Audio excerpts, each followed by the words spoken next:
Welcome to the deep dive. You're here because, well, you want to cut through all the noise about foods that might mess with your hormones. Especially if you're wondering about things like testosterone levels, maybe. Exactly. You want the real insights, the stuff that matters, but, without the headache of sorting through endless info. Mm-hmm. That's what we're diving into today. Just the key takeaways presented clearly. Yeah, we've looked at a bunch of sources, articles from medical centers, wellness groups, health sites to really pull out what's important. So our mission is basically to explore how certain foods can potentially disrupt hormonal balance. And we'll definitely touch on how that might play out regarding testosterone, particularly in women. Consider this your shortcut to understanding the core issues. Okay, let's jump right in. First up, processed and packaged foods. They're everywhere, right? Super convenient, but maybe some hidden downsides. Oh, absolutely. One source mentioned that something like 58.5% of the average American diet is now ultra processed. It's huge. Wow, over half. That's quite a lot. Yeah. And it gets even more concerning for kids and teens, apparently. It's up to 67% for them. 67%. Yikes. And a big part of the issue is what comes with that processing and packaging. Well, we're talking about chemicals like phthalates and bisphenols. Right. I've heard of those. They're in plastics and stuff. Exactly. And the exposure is, well, almost unavoidable, it seems. Like virtually 100% daily exposure to phthalates. 100%. Seriously. Well, and something like 90% of people have bisphenols detectable in their systems. So how does it get from, say, the plastic wrap or the can into the actual food we eat? Well, it can leach out. During manufacturing, food might pass through plastic tubing or run on conveyor belts. And then, of course, directly from the packaging itself. These things are known as endocrine disruptors. Meaning they interfere with our hormones. Precisely. They can potentially affect that delicate balance, including testosterone levels in women. Yeah. And that can ripple outwards. That's Potentially contributing to things like reproductive problems, maybe developmental issues, metabolic disruptions, even increasing risks for obesity, diabetes, and possibly thyroid trouble. And it's not just one or two chemicals we're talking about here, is it?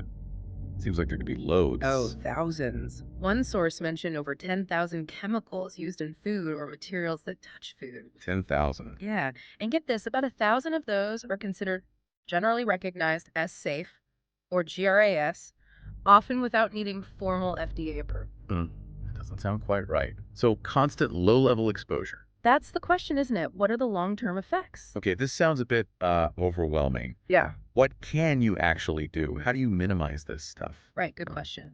The sources do offer practical advice. Simple things, really. Choose fresh or frozen produce when you can. Makes sense. Store your food in glass or stainless steel instead of plastic containers. Okay. And, cooking more at home with whole ingredients. That helps you control what goes in. So less reliance on prepackaged meals. Exactly. And become a bit of a label reader. Look for shorter ingredient lists. Fewer ingredients often means less processing, fewer additives. Got it. Okay, let's shift gears. What about dairy? Specifically, non-organic dairy products. That's another area flagged for potential hormone issues, right? Yes, it is. Milk and dairy naturally contain hormones. That's one thing to know. Okay. And in typical Western diets, a pretty significant chunk of our estrogen intake, maybe 60 to 80%, actually comes from dairy products. 60 to 80%. Wow.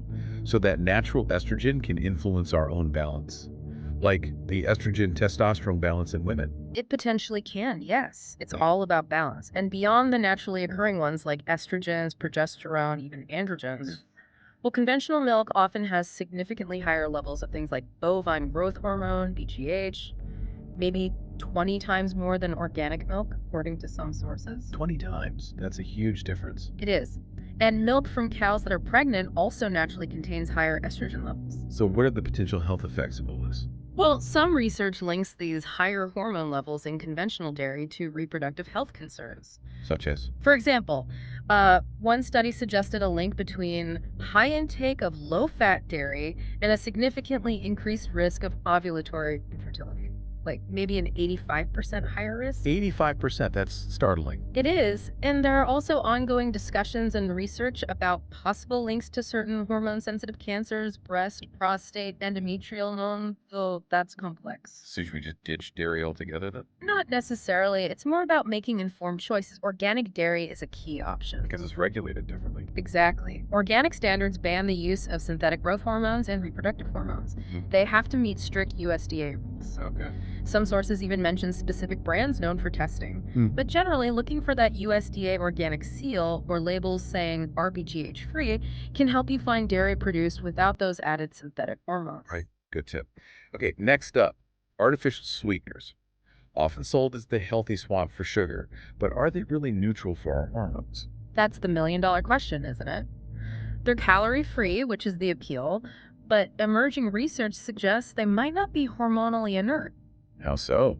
Well, one study, for instance, linked sucralose, that's a really common one, to about a 20% increase in insulin levels compared to water. Insulin. That's a major hormone, controlled blood sugar. Absolutely. And sweeteners like sucralose, aspartame, saccharin, ACE, they're consumed pretty widely, like 30% of adults, 15% of kids. And if they're messing with insulin, It raises concerns about their potential role in metabolic disorders, yeah. how do they actually do that? How do they affect insulin? It seems they might sort of trick the body.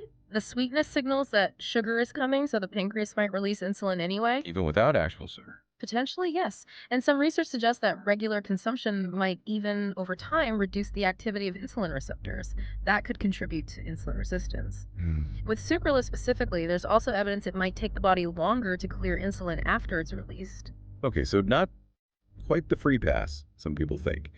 If you are trying to cut back on sugar, what are better natural options? The sources suggest things like raw stevia leaf extract, not the super processed stuff, or monk fruit. Stevia monk fruit, okay. Pure maple syrup in moderation, of course. Stevia and monk fruit have the benefit of being 0 calorie and generally don't seem to spike blood sugar or insulin. Maple syrup has minerals, but still sugar, so small amounts. Right. Moderation is key there. What about high fructose corn syrup? HFCS. That stuff gets a really bad rep. It does, and perhaps for good reason when it comes to hormones and metabolism. There's a pretty strong correlation observed between HFCS consumption and type 2 diabetes rates. Really? How strong? Some research points to a 20% higher rate of type 2 diabetes in countries where HFCS is common in the food supply compared to countries where it isn't. 20% higher. Wow. And it's in so many things. It really is. You've got the two main types, HFCS 55 and HFCS 42. And the way our body processes it is different from regular sugar. It mostly bypasses the normal glucose pathways and goes straight to the liver. This can ramp up triglyceride production. Triglycerides, that's fat in the Yeah. blood, right? And it can disrupt insulin signaling. It seems to reduce insulin sensitivity and also decrease production of leptin. Leptin. Yeah, That's the hormone that tells you you're full. that's the one. So messing with leptin can affect appetite regulation and overall metabolism. Where does this stuff hide? Besides the obvious sodas. Oh, lots of places. Sweetened drinks are a big one, yeah. But also breakfast cereals, baked goods, desserts, condiments like ketchup or BBQ sauce, even some canned fruits or yogurt. So you really have to read labels carefully. Absolutely critical. It can even pop up in foods marketed as healthy or natural. And consider this, the average American apparently consumes something like 57 pounds of added sugar per year. A lot of that could be HFCS. 57 pounds. Okay, let's move on to meat. Conventional meat. Why is that on the list of potential hormone disruptors? The main concern here is the widespread use of hormonal growth promoters in the conventional meat industry, especially beef. To make the animals grow faster. Exactly. Faster growth, more efficient use of feed. Sources suggest a huge percentage of U.S. feedlots use these implants, maybe 80-90% of feedlots implanting 80-100% of their cattle. Okay, so it's very common. What hormones are we talking about? The FDA has approved several. Some are natural ones like estradiol, that's a type of estrogen, progesterone, and testosterone. Okay. And there are synthetic ones too, like zeranol and trenbolone acetate. And the worry is that residues of these hormones stay in the meat. That's the concern, yes. And these residues could potentially impact our own hormone balance when we eat the meat. Are there known risks? Well, estradiol 17, one of the commonly used ones, has actually been classified as a known human carcinogen. A carcinogen. Wow. And studies have shown higher estrogen levels in beef from hormone-treated cattle compared to untreated ones. So you are potentially getting an extra dose of hormones. So if you want to eat meat but avoid this, what are the better choices? Opting for organic meat is a key strategy. USDA organic standards strictly forbid the use of growth hormones. Okay, so organic beef is hormone-free. Yes. Also looking for labels specifically stating hormone-free or no added hormones. Wild-caught fish is another good protein source. Right. And plant-based proteins, of course, beans, lentils, tofu, even choosing leaner cuts of conventional meat might slightly reduce exposure, but organic or certified hormone-free is the clearer route. It's worth noting many other countries, like in the EU, ban hormone use in cattle.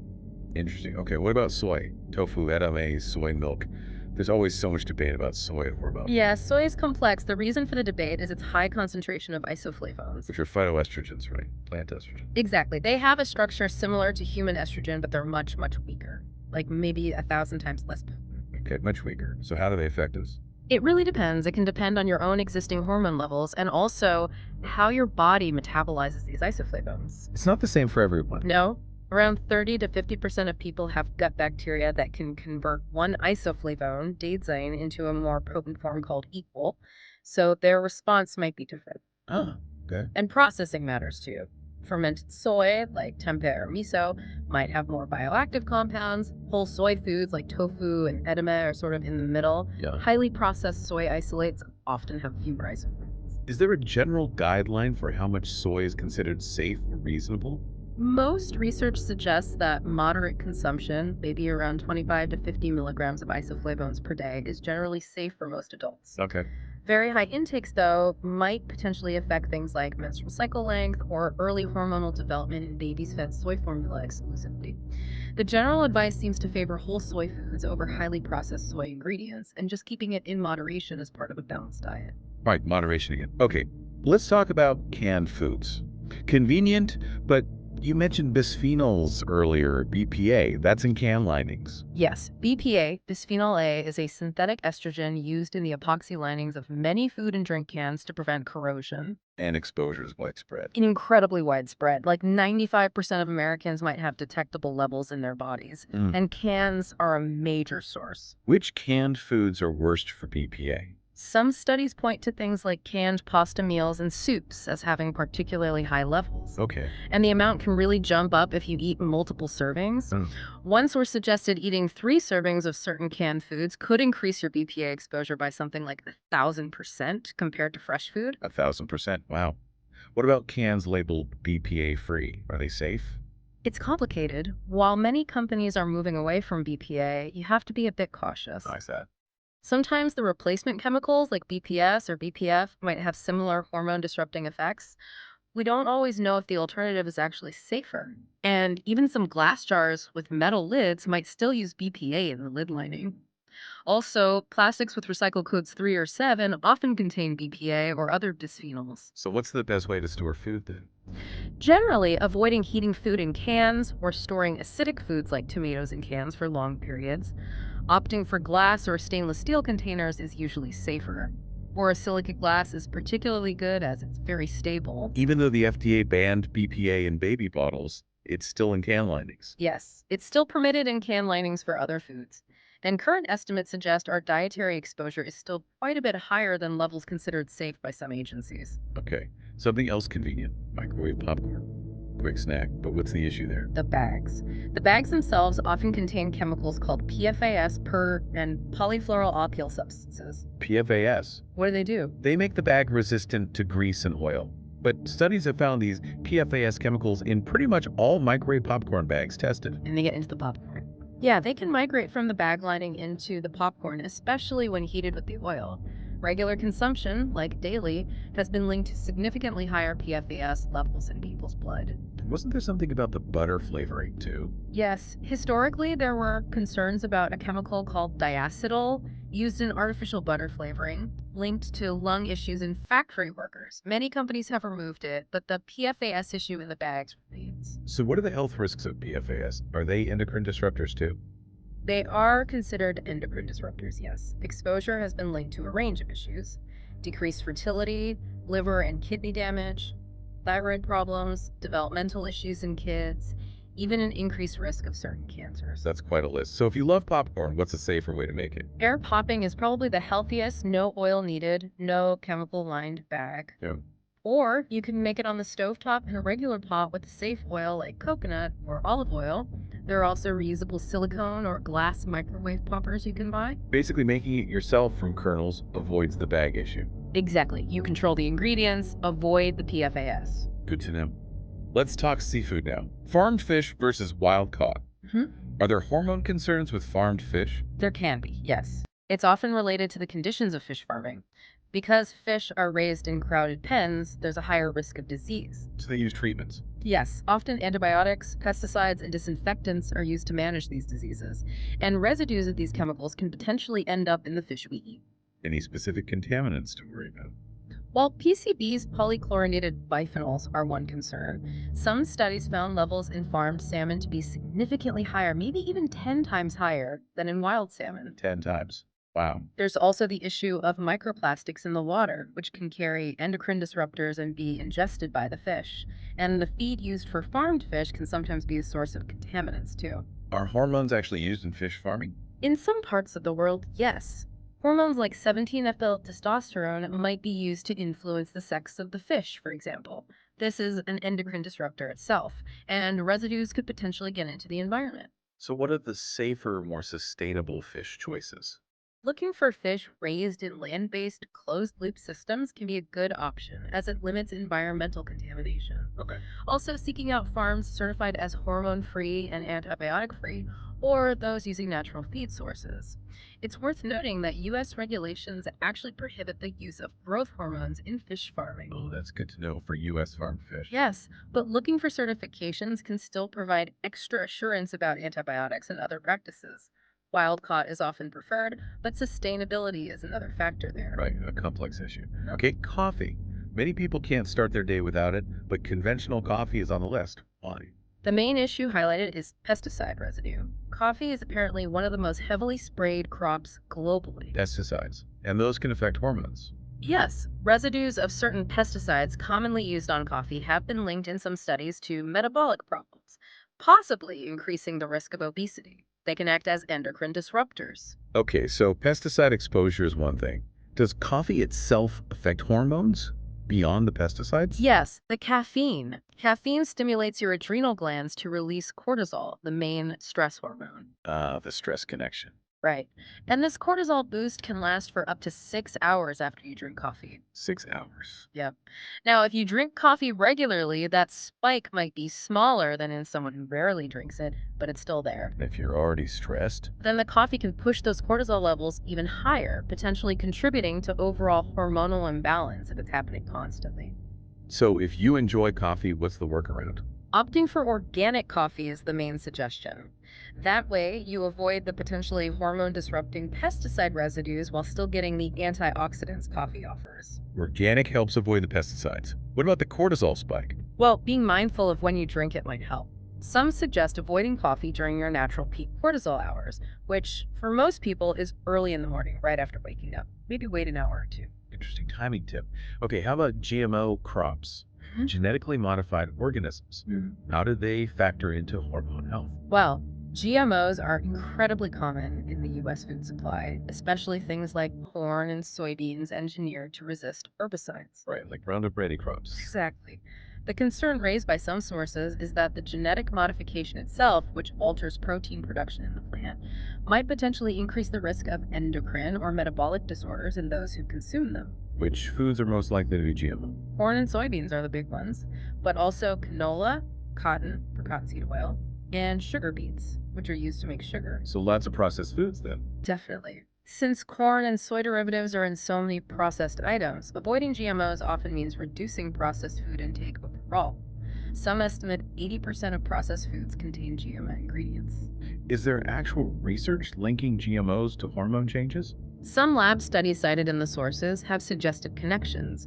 For example, studies observing changes in hormone levels, including reproductive hormones like estradiol and effects on ovary function, in animals fed GMO diets, sometimes within just a few weeks. So if you want to avoid GMOs, what's the strategy? Again, choosing USDA certified organic products is key.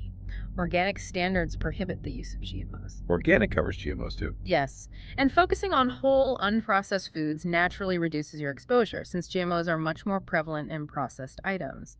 Look for the non-GMO Project Verified label too, although organic is a broader standard. Got it. Let's talk energy drinks. Super popular, but they seem like they'd be hard on the system. They can be, absolutely. There's been a noticeable rise in emergency room visits linked to energy drink consumption. It's usually the potent mix of High stimulants. caffeine, right? Very high caffeine, often, similar to strong coffee or even more. Plus, other stimulants like taurine and guarana are common additions. And how does that impact hormones? Is it just the caffeine cortisol thing again? That's a big part of it, yes. The caffeine hammers the adrenal glands, boosting cortisol, but the overall intense stimulation can potentially disrupt natural hormone production cycles more broadly. Leading to burnout, like adrenal fatigue. That's the concern, yeah. Chronic overstimulation could potentially lead to adrenal fatigue and longer term hormonal disruption. Are there healthier ways to get an energy boost if you're feeling drained? Sure, natural options might include things like mineral rich coconut water for hydration and electrolytes. Okay. Green tea offers caffeine, but often a less jittery effect, plus antioxidants. Kombucha can provide a gentle lift and some gut benefits, basically less intense, more natural sources. Makes sense. Finally, let's touch on alcohol. Many people enjoy a drink socially. How does alcohol fit into the hormone picture? Alcohol definitely interferes with communication between the nervous system, the endocrine system, and the immune system. It messes with those hormone pathways. Even moderate amounts. Yes, even moderate consumption can have effects. It can disrupt reproductive hormones, potentially lowering testosterone in men, for example. What else? It increases cortisol levels. It affects how your body handles insulin. And it can keep cortisol elevated for longer than it otherwise would be. Does it affect men and women differently? Yes, there are differences. Women generally reach higher blood alcohol concentrations than men from the same amount of alcohol. Okay. And women might experience greater intoxication during the luteal phase of their menstrual cycle, the second half.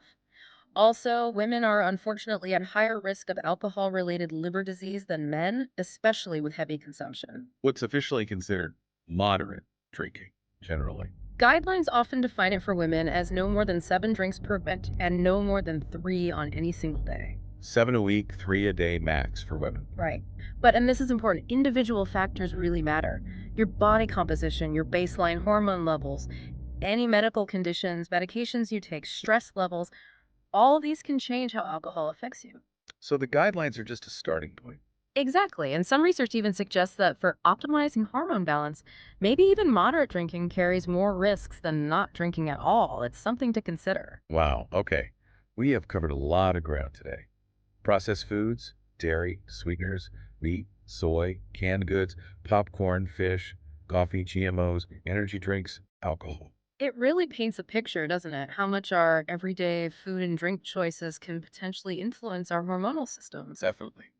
Seems pretty clear that what we eat and drink plays a huge role in hormone balance, including those potential impacts on testosterone levels in women we talked about. Absolutely. And understanding this isn't about creating fear, it's about empowerment.